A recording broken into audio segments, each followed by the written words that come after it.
हुई महंगाई की मार की बार भाजपा सरकार ये महंगाई बैठी है, बता दे गैस सिलेंडर कितना महंगा है, दाल चावल आटा गेहूं कितना महंगा है, सीमेंट सरिया मोरंग कितना महंगा है। आज भारतीय जनता पार्टी की सरकार में महंगाई लगातार बढ़ती जा रही है और ये भ्रष्टाचार मिटाने की बात करते थे। आज भारतीय जनता पार्टी की सरकार में चाहे खाना हो चाहे कैसी हो चाहे कानून का भ्रष्टाचार का क्या कैसे ये बात में इतना पैसा मिल जाएगा, अस्पताल चले जाएंगे तो आपका मरीज पता नहीं चलता वापस आएगा तो नहीं आएगा, सारा पैसा मिल जाएगा।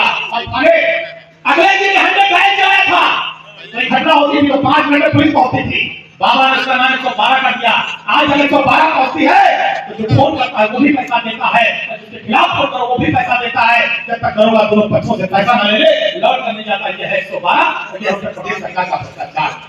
आज लोग से कहना चाहते हैं, आप धन्यवाद भी देना चाहते हैं कि 2024 में आप लोगों ने लोकसभा के चुनाव में जनवरी में यही से संकल्प लिया था आदरणीय प्रधानमंत्री को सांसद बनाने का, और मैं हाथ जोड़ के आप सबको धन्यवाद दे रहा हूं, आभार व्यक्त कर रहा हूं कि जो था के लोगों आपने भारतीय जनता पार्टी को हरा करा देंगे और प्रधान को हिंदुस्तान की सबसे बड़ी संख्या में भेजकर अपने नेता के लिए मान और सम्मान को।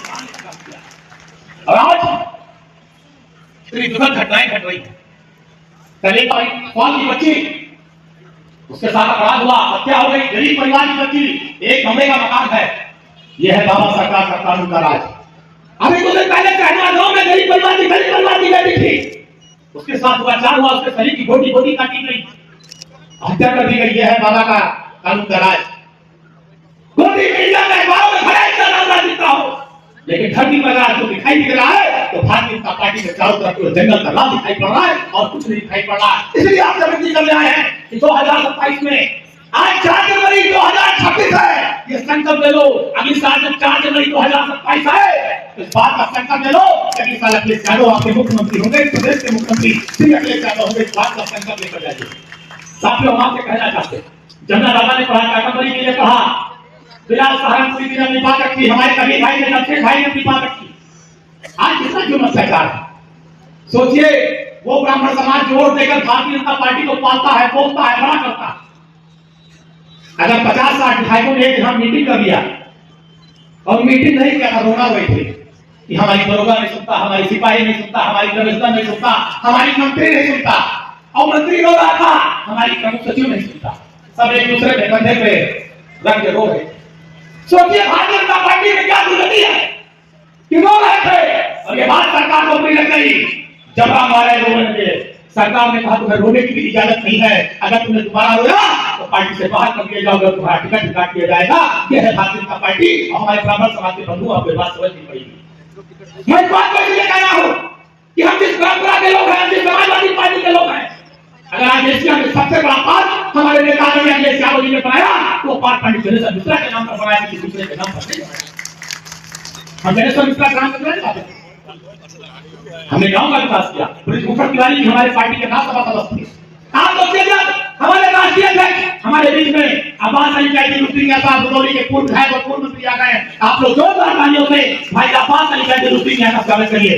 बताइए लुत्फी भाई को, अरे कसकर ताली बजाओ जो क्या लोगे बदौली में जाएगा। हम आप लोगों से कहना चाहते हैं याद कर जब आदरणीय अखिलेश यादव जी ने नेता प्रतिपक्ष का पद छोड़ा, जब उन्होंने विधानसभा छोड़ा, वो कांग्रेस से सांसद होकर दिल्ली गए, उन्होंने नेता प्रतिपक्ष की कुर्सी पर किसको बैठाया? उन्होंने नेता प्रतिपक्ष की कुर्सी पर अपने किसी घर परिवार के आदमी को नहीं बैठाया। एक ब्राह्मण समाजवादी नेता नारायण प्रसाद पाल को बैठाया। ये ब्राह्मण समाज का सम्मान देने का काम समाजवादी पार्टी ने किया। ये आप सारे लोगों, ब्राह्मण समाज के लोगों को समझना पड़ेगा। भगवान ने इनकी आवाज इसने घोषित किया, आदरणीय अखिलेश यादव जी ने किया, मुलायम सिंह यादव जी ने किया।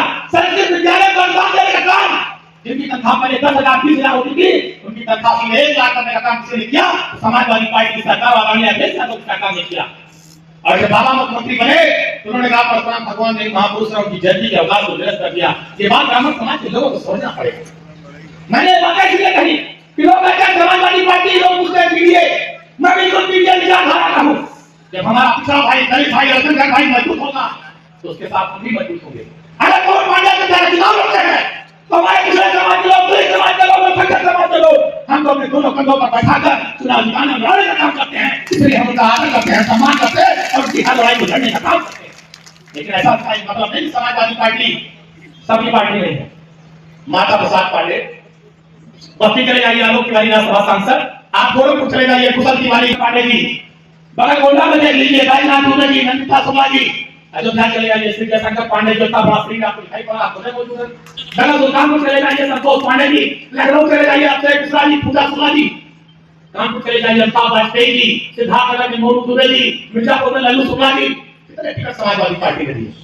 इसलिए मैं कहना चाहता हूं समाजवादी पार्टी अगला पिछड़ा दलित मुसलमान सबकी पार्टी है। और आज जितने लोग यहां पर आए, इस बात का संकल्प लेकर जाओ, केवल पवन पांडे के मजबूत होने से समाजवादी पार्टी मजबूत नहीं होगी। समाजवादी पार्टी तब मजबूत होगी, पिछड़ा भी मजबूत हो, दलित भी मजबूत हो, मुसलमान भाई भी मजबूत हो, सरदार भाई भी मजबूत हो, निषाद भी मजबूत हो, कुर्मी भी मजबूत हो, मौर्य भी मजबूत हो, लोहार लोहार बासी प्रजापति भी मजबूत हो, पंडित भी मजबूत हो, ठाकुर भी मजबूत हो, हमारा अफसर जगताई भी मजबूत हो, दलित समाज भी मजबूत हो। और जब ये सारे लोग मजबूत होंगे तभी अयोध्या मजबूत होगी, और जब अयोध्या मजबूत होगी तभी उत्तर प्रदेश और ये देश मजबूत होगा। ये हम आपसे कहना चाहते हैं और यही समाजवादी पार्टी में काम कीजिए।